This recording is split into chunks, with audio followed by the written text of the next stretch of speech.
Hey, fifth grade, happy Friday. We're going to continue reading The Watsons Go to Birmingham. Today there will be just a Google Doc. There will not be a form. Okay, so look out for the 2 wrap questions. Please make sure that you're answering it using 2 details to prove your thinking and explaining why you put those pieces of evidence in. Okay, if you want to directly quote it straight from the text and take the exact wordage, you can do that as well. Okay, listen up to pages 50 to 52, and then you will read pages 53 to 55 on your own. Okay, here we go, page 50. Sweetheart, do what Mommy says. It's better to be too warm than too cold. Joey whined a little more while Mama put her boots on her. Me and Byron went outside and waited on the porch. He was trying to look cool, but I said to him anyway, "Man, I hate taking all that stuff off Joey when we get to school. She whines and cries the whole time." I stood next to him and looked at him sideways. "Seems to me like you got a real bad memory. Who do you think took all that stuff off your little behind all these years? What goes around, comes around." I was surprised he'd said anything, since Byron thought it was so cool not to answer stuff when someone younger than you said it, but he wasn't being completely nice. While I was talking, he kept moving around me, so if I wanted to look at him sideways, I had to move too. It must have looked like we were doing some kind of square dance while we were moving around, like one foot was nailed to the porch. Yeah, but he didn't cry and whine.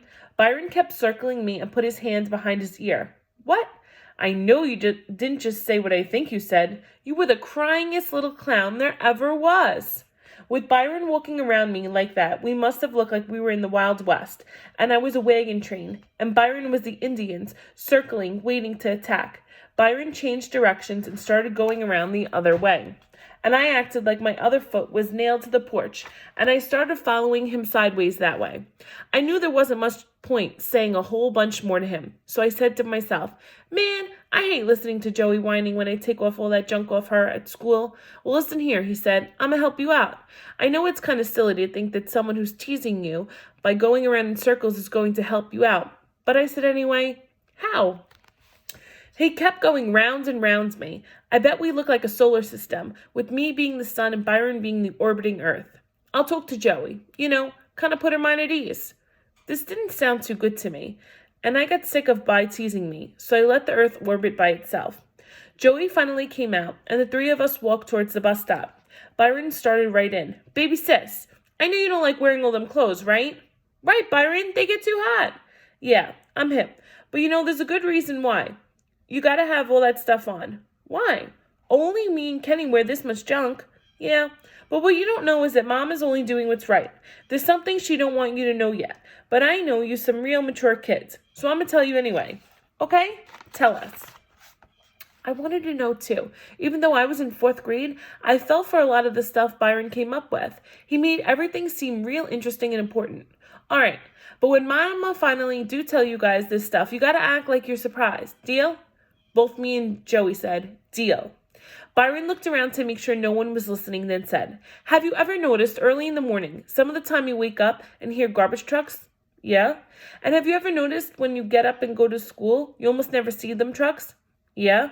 "And have you ever noticed how when you go to see one of them trucks, it got a real big door in the back of it that opens and shuts so you can't see what's inside?"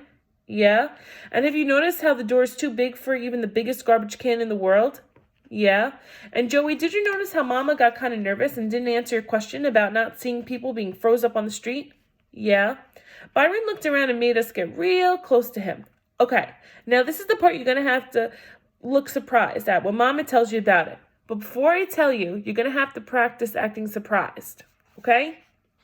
All right, boys and girls, continue reading for today, pages 53 to 55, and complete your doc. If you need any help, make sure you click into the doc to edit it. If you can't do that, just do it on loose leaf, take a picture of it, and you could send it to us on Class Dojo. Okay? Have a fabulous weekend. Bye, guys.